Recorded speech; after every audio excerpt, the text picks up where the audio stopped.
दौलतमंद हो जाना ये कामयाबी है, शोहरत हासिल कर लेना ये कामयाबी है। आप जिस तरीके से भी कामयाब होना चाहते हैं उसमें कामयाब हो जाएं तो क्या यही कामयाबी है? इस पर अगर आप गौर करेंगे तो नतीजा यही निकलेगा कि दुनिया जिसे कामयाबी कहती है वो कामयाबी नहीं। पढ़ करके भी बहुत से लोग नाकाम रहते हैं, इसलिए दीन की तालीम की तरगीब दी गई। क्यों? इंसान पढ़ लिख करके भी ऐसे काम करता है कि इससे बेहतर तो ये था कि वो ना पढ़ता,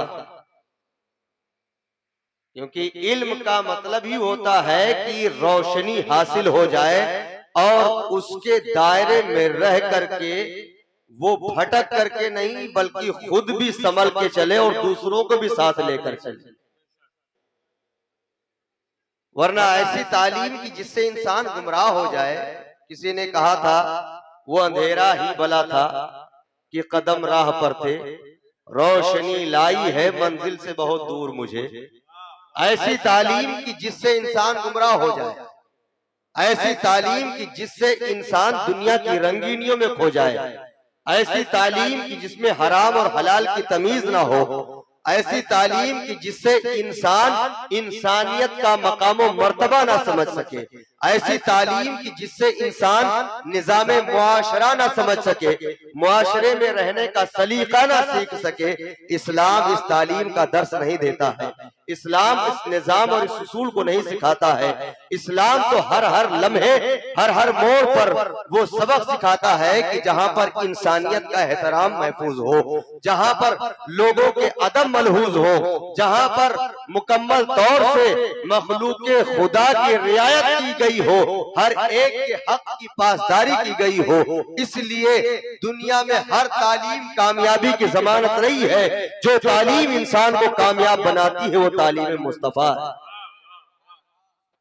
वो तालीम मुस्तफा है। वरना आप देखते होंगे कि पढ़े लिखे लोग ही रिश्वत लेते हैं।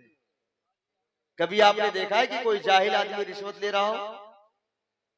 कभी आपने देखा है कि कोई जाहिल आदमी, बिल्कुल गंवार आदमी जो खेत में फावड़ा चलाता हो, वो किसी के बैंक अकाउंट से पैसे निकाल कर भाग रहा हो?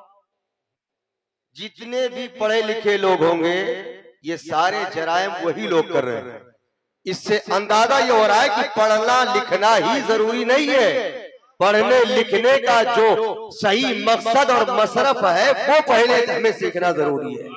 और मेरे मुस्तफा करीम ने यही तालीम दिया कि जब मक्कतुल मुकर्रमा में तशरीफ लाए उस वक्त का जो माहौल था, उस वक्त का जो लोगों के दरमियान कल्चर था, वो सारी उनके दरमियान की सारी हालतों को मेरे नबी ने अपने तालीम के जरिए अपने तरबियत के जरिए तब्दील किया कि जो कौम चोरी करने में, जो कौम जंग करने में, जो कौम एक दूसरे को मारने में फख्र महसूस करती थी, मेरे नबी ने जब तालीम दी है तो वो कौम आगे बढ़ती चली गई, हर एक को एहतराम सिखाती गई और खुद नबी के तालीम पर अमल करती चली गई।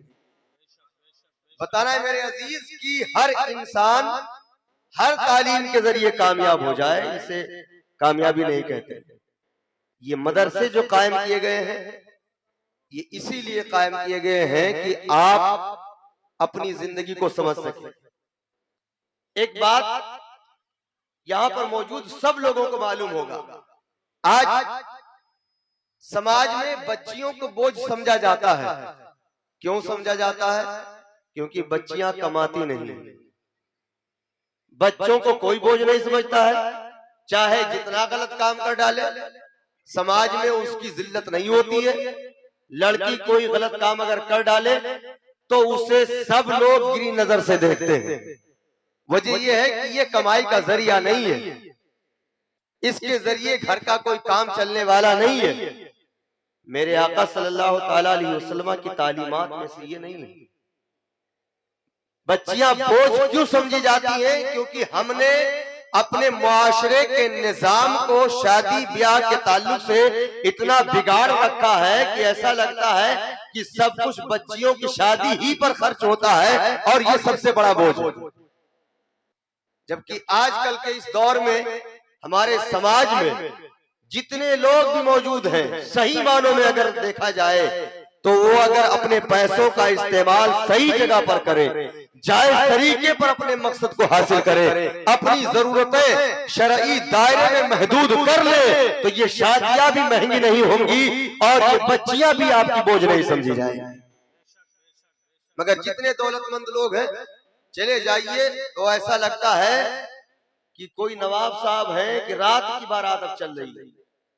और इस इलाके में बहुत मैंने देखा, इनकी पोजीशन ये है कि बड़े मालवर दिखते हैं शादियों में, बड़े मालवर दिखते हैं शादियों में, मगर मुफलिसी दीन की वादियों में। जब दीन की बात आती है तो इनसे बड़ा फकीर कोई नहीं नजर आता है, और जब शादी ब्याह की बात आती है तो ये मोच खींचते हुए अपनी दौलतों की नुमाइश करते हैं। याद रखो मेरे अजीज, ये दौलतें अगर तुम्हारे पास आई है तो ये दौलतें तुम्हें छोड़ करके भी चली जाएंगी। मेरे आका ने तो यहाँ तक तालीम दी है कि जब तुम्हारे पास कोई रोटी का इंतजाम हो जाए तो उसका भी एहतराम करो, क्योंकि जिस घर से ये रोटी निकल जाती है वापस पलट करके नहीं आती। हमने अपनी दौलतों को पानी की तरह नाजायज कामों के लिए इस तरह बहा दिया है, जहां पर जायज मकसद हो, जरूरत की बातें हो, वहां खर्च करने में हमारी हिम्मतें पस्त हो जाती है, हम बिल्कुल फकीर हो जाते हैं, हम अपनी मजबूरी और अपना उज़्र बयान करना शुरू कर देते हैं। और जब दिखावे की बात आती है तो लोग कर्ज ले ले करके, बैंकों से लोन ले ले करके सब कुछ कर डालते हैं। हो रहा है कि नहीं हो रहा है मेरे समाज में ऐसे? अरे हो रहा है ना मेरे भाई? कुछ लोग तो ऐसे भी कि अब्बा की कुरान खानी के नाम पर भी चंदा करे लागे। अब्बा कुरान खानी है, चंदा दे दे। ये इसलिए हो रहा है क्योंकि समाज पढ़ा लिखा नहीं, मदरसों की कद्र हमने खत्म कर दी। ये ना समझा कि यहां से हमें तालीम क्या मिल रही थी। लोग कहते हैं कि हम कामयाब हो गए, दौलत मिल गई। मैं कहता हूं कामयाब नहीं हो। अगर कामयाब होते तो हजरत उस्मान गनी की तरह बन करके दिखाते कि उन्होंने दीन इस्लाम के लिए सब कुछ कुर्बान कर दिया। खलीफा अव्वल सिद्दीक अकबर की तरह अपनी दौलतों को दीन के नाम पर बिल्कुल निछावर करके दिखाते, मगर तुम तो दिखावा कर रहे हो सब कुछ। जिन्नात बाबा के नाम पर मजार बनावे कोई तो भट्टा वाले सबसे पहले परेशान। टराली भेजिए तो कहिए 2-4-10 ईटा हुआ गिराए दियो, नहीं तो जिन्नात बाबा गुस्साए दिए। ये इसलिए है क्योंकि हमारा अकीदा कमजोर है, और अकीदा इसलिए कमजोर है क्योंकि हम इल्म से दूर हैं, तालीम से दूर हैं। याद रखो मेरे अजीज, ये मदरसे तुम्हारे अकीदे की हिफाजत करते हैं, तुम्हें तवहुम से, एतकाद के तजल्जुल से, अंधविश्वास से, बदएतकादी और बदएतमादी से बचाते हैं। अगर इन्होंने इदारा कायम किया है तो इनके अपने बच्चे ही के लिए नहीं है, पूरी कौम के बच्चों के लिए है, तुम्हारी नस्लों के लिए है। ये जितने मजबूत होंगे तुम्हारे बच्चों के ईमान और अकीदे उतने ज्यादा मजबूत होंगे। सुभान अल्लाह, सुभान अल्लाह। अरे बात समझ में आ रही है?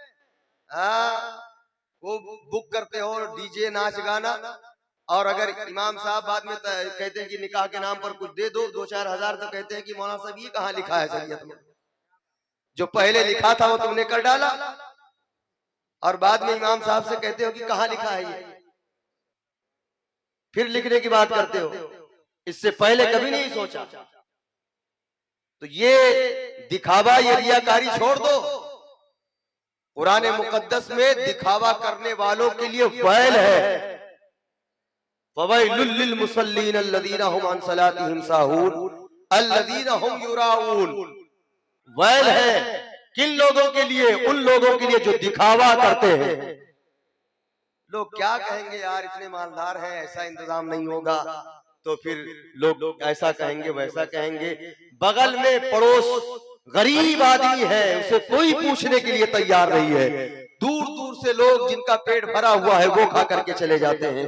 तुम कहते हो कि हम कामयाब है, दौलत मिल गई है। हम तुम्हें कामयाब नहीं कहते हैं। कामयाब उस वक्त कहते हैं जब कुरान के मुकद्दस रोशनी के दायरे में रह करके अपनी जिंदगी गुजारते। कुरान कहता है कामयाब कौन है, सुनो, कद अफलहा मन तज़क्का, कामयाब वो है जिसने अपने नफ्स को पाकीज़ा किया, व ज़कर अस्म रब्बी फसल्ला, और जिसने अपने रब का नाम याद किया और नमाजें पढ़ी।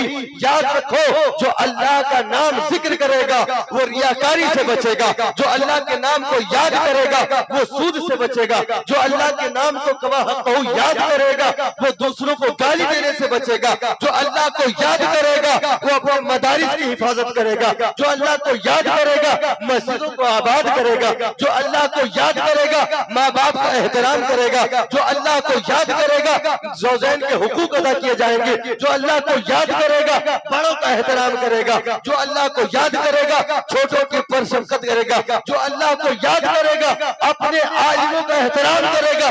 गर्ज की जो अल्लाह को सही मानों में याद करेगा वो शरीयत मुतहरा के दायरे में जिंदगी गुजारे। सुभान अल्लाह। नारे तकबीर, नारे रिसालत, मसलके आला हजरत। कयामत के हवाले से एक बात ये जिक्र की गई है कि कयामत उस वक्त आएगी जब अल्लाह का नाम लेने वाला कोई नहीं रहेगा। जब ये पढ़ा तो मैं हैरत में पड़ गया, या अल्लाह, क्या दुनिया में मतलब इस तरह लोग हो जाएंगे कि अल्लाह का नाम ही भूल जाएंगे? अरे बात समझ में आ रही है? तो गौर करने पर एक बात ये समझ में आई कि अल्लाह का नाम लेना और जिस तरह लेना चाहिए उस तरह लेना और उसकी रियायत करना, ये असली मकसद है। अल्लाह का नाम तो बहुत से लोग लेते हैं, बात बात में मेहरू तो या अल्लाह ही मर जाए। अल्लाह का नाम लिया मगर किस लिए लिया? नाम लिया कि नहीं लिया? या अल्लाह का फटरवा ढस खाए। अल्लाह का नाम भी ले रहे हैं मगर अल्लाह तबारक व तआला ने जो तालीम दी है उस तालीम से दूर, दूसरों के लिए हलाकत की दुआएं, दूसरों के लिए बद्दुआएं और उसके सारे असरात खुद उन पर मुरतब होते हैं।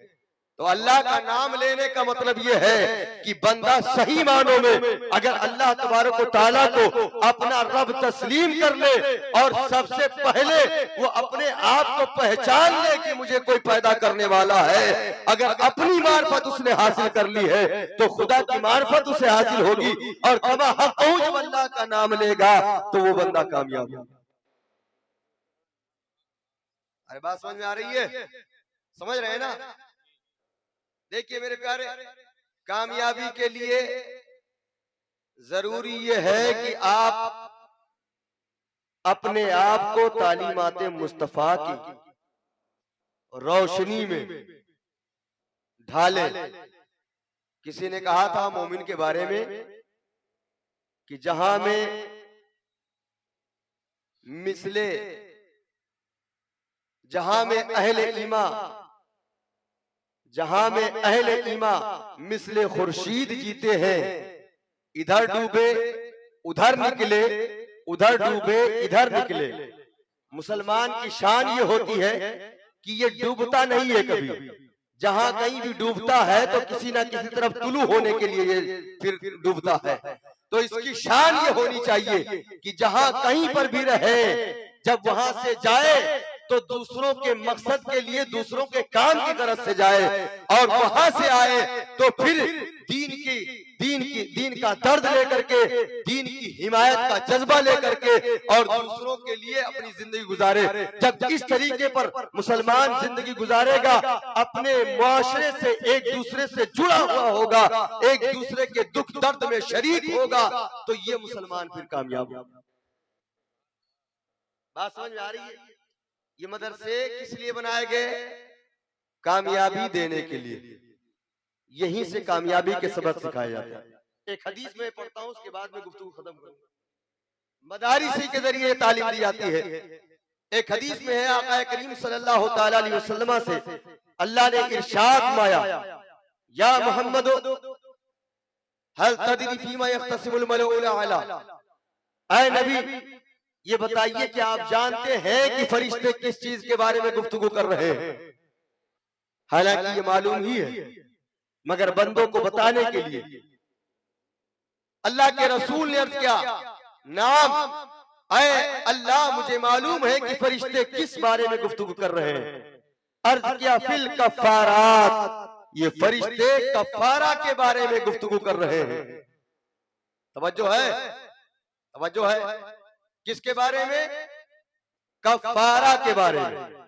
और कफारा का मतलब गुनाहों को मिटाने के सिलसिले में कि गुनाह मिटता कैसे है। आज तो गुनाह पर गुनाह इंसान किए जाता है, मगर वो मिटाने की फिक्र नहीं करता है। और तौबा करने की बात अगर आ जाए, अगर कहीं से कुछ हो जाए कि तौबा कर लो, तो नाक वहां ऊंची करके बोलता है कि नहीं नहीं, इसमें तो बेइज्जती है हमारी, हम तौबा नहीं करेंगे। हालांकि तौबा करते रहने से बंदा जलील नहीं होता है, बल्कि कामयाब होता है। शरीयत के लिए अगर कहीं झुक गया है तो अल्लाह के रसूल फरमाते हैं, मन तवादा लिल्लाहि रफअहुल्लाह, जो अल्लाह के लिए झुकता है अल्लाह उसे बुलंदी अता फरमाता है। समझ रहे हैं ना? मगर कभी आपने झुक करके दिखाया? नहीं। लड़ाई झगड़ा हमारा पेशा बन गया, समाज में इख्तिलाफ हमने अपना मिशन बना लिया, अपने मकसद को हमने तब्दील कर दिया, जिसकी बुनियाद पर दूसरी कौमें भी आती हैं, तमाशे लगा करके चली जाती हैं। अल्लाह के रसूल ने फरमाया कि कफारा के बारे में ये गुफ्तगू कर रहे हैं। और कफारा क्या है? आगे फरमाते हैं, वल कफारातु अल मक्तु फिल मसाजिद बाद सलवात। तवज्जो है, तवज्जो है। कफारा क्या है? गुनाहों के मिटाने का जरिया क्या है? आका फरमाते हैं, अल मक्तु फिल मसाजिद बाद सलवात, नमाज पढ़ लेने के बाद में मस्जिद में थोड़ी देर ठहरे रहना, ये गुनाहों के मिटाने का जरिया। मस्जिद में ठहरे रहना ये गुनाहों के मिटाने का जरिया है। हमारा हाल क्या है? मस्जिद जाते ही नहीं, ठहरेंगे क्या? और जुमा को पहुंचे तो 2 रकात वाले बहुत नमाजी पैदा हुए। और सऊदिया से जो आए जाते वो तो वही ढंग से नहीं पढ़ाते, खूब टांग फैलाए फैलाए 2 पढ़ी और फिर भागे। क्या फरमाते हैं? अल मक्तु फिल मसाजिद, मस्जिद में ठहरे रहना ये गुनाहों के मिटाने का जरिया है। मगर हम मस्जिदों में नहीं ठहरते, निकलते हैं सीधे होटल पर पहुंच जाते हैं, बाजारों में पहुंच जाते हैं। अल्लाह के रसूल ने फरमाया कि अल्लाह को सबसे पसंदीदा जो जगह है वो मस्जिद है, और सबसे नापसंद जो जगह है वो बाजार है। तो बाजार जाओ, अपनी जरूरत पूरी करो और भागो वहां से, क्योंकि अल्लाह की नापसंदीदा जगह है। जरूरत पूरी हो गई है तो वहां बैठ करके गप्पे ना करो, बिला वजह वहां टाइम पास ना करो। मस्जिदें मौजूद है, गुनाहों को मिटाना चाहते हो मस्जिदों में आ जाओ। और आका फरमाते हैं गुनाहों के मिटाने का जरिया क्या है? वल मश्यु अला अक़दामी इलल मसाजिद, और पैदल पैदल चल करके मस्जिद की तरफ नमाज के लिए जाना, ये भी गुनाहों के मिटाने का जरिया। कदमों से चल कर मस्जिद की तरफ चले जाए। 5 वक्त अजान होती है, करीब में मस्जिद है, बैठे रहते हैं लोग दुकानों पर, मगर तौफीक नहीं होती है कि नमाज पढ़ने के लिए चले जाएं। और आखिर में तीसरे नंबर पर फरमाते हैं, वल व इबलागुल उदूय फिल मकारिह, और जब तकलीफ हो वजू करने में उस वक्त खूब मुबालगे के साथ वजू करना। जैसे ठंडी का मौसम है, रजाई में लेटे हुए हैं, मजा आ रहा है कि पड़े रहे ना जाएं, पानी भी ठंडा है। बुजुर्गों के बारे में मैंने सुना कि वो सख्त ठंडी के मौसम में भी ठंडे पानी ही से वजू करते थे। क्यों? क्योंकि बशारत दी गई है, फरमाते हैं कि जब तकलीफ दे रहा हो वजू करना, ऐसी हालत में भी खूब मुबालगे के साथ वजू करना, ये भी गुनाहों के मिटाने का जरिया है। आका फरमाते हैं कि जिसने ये 3 काम किया, फकद माता बेखैर व आशा बेखैर। सुनो लोगों, कहां कामयाबी तलाश करते हो? आका फरमाते हैं कि जिसने इस पर अमल किया, उसकी जिंदगी भी खैर के साथ गुजरेगी, मौत भी खैर के साथ गुजरेगी, और उसकी पोजीशन ये होगी कि वकाना मिन खतीयतिही का यौमिन वलिदतहु उम्मु। गुनाहों से वो ऐसे पाक हो जाएगा जैसे आज ही अपनी मां के पेट से पैदा हुआ। इसलिए प्यारे, दिखावा ना करो। बड़ी दौलतें हमारी बर्बाद हो गई हैं। अच्छे इदारे कायम कर लो। मदारिस नहीं तो दूसरे भी आप इंस्टीट्यूट खोल सकते हैं, एजुकेशनल सेंटर बना सकते हैं अपने बच्चों के लिए। आप जो भी चाहे कर सकते हैं। मैं आज भी कहता हूं कि मुसलमान कौम आज के दौर में गरीब नहीं रही कि ये मोहताज हो, और इससे ज्यादा दुनिया में सदकात व खैरात करने वाली कोई कौम भी नहीं है। ये चाहे तो अपनी ताकत, अपनी दौलत की बुनियाद पर बहुत कुछ कर सकती है। इसलिए मुत्तहिद हो जाओ, कौम मुस्लिम के बच्चों के लिए मुत्तहिद हो जाओ, इस्लाम की सरबुलंदी के लिए मुत्तहिद हो जाओ, अपने नस्लों के ईमान और अकीदे की हिफाजत के लिए। दुनिया अगर तुम्हारा साथ नहीं दे रही है, तुम अपने अपने इलाके में मुत्तहिद होकर के अपनी नस्लों के लिए बेहतरीन इदारे कायम कर लो, उनके लिए बेहतरीन कॉलेजेस बना लो, उनके लिए बेहतरीन अच्छे अच्छे इदारे कायम करके उनको आगे तरक्की देने का जरिया बन जाओ, ताकि जब तुम यहाँ से चले जाओ तो तुम्हारे चले जाने के बाद में ये नस्लें तुम्हारे लिए काम करती रहे और ऐश के साथ कब्र में तुम्हारे नाम आमाल में नेकियां लिखी जाए। पैगाम इस जलसे से लेते जाएं, कद अफलहा मन तज़क्का। कामयाब वो है जिसने अपने आप को साफ और शफाफ किया, सुथरा किया, सिर्फ दिखाने के लिए नहीं बल्कि हकीकत में दिल से जो पाक होता है, हकीकत में वही पाक होता है। दिल का इलाज करो, दिल को साफ और शफाफ बनाओ, नमाजों की पाबंदी करो, रोजों की पाबंदी करो, भाइयों के दुख दर्द में शरीक हो, पड़ोसियों के हुकूक की रियायत करो। मदारिस की तालीम यही है, तालीमात मुस्तफ़ा यही है। अल्लाह की बारगाह में दुआ है, मौला ताला इस इदारे को, इसके तमाम असातिज़ा को, बिलखुसूस हमारे कारी साहब को खूब बरकतें अता फरमाए, इल्म नाफ़े अता फरमाए, और इनकी उम्र में, इल्म में, अमल में बेपनाह बरकतें अता फरमाए। अस्तगफिरुल्लाह रब्बी मिन कुल्लि ज़ंबि व अतूबु इलैह व आखिरु दअवाना अनिल हम्दुलिल्लाहि रब्बिल आलमीन। अस्सलामु अलैकुम।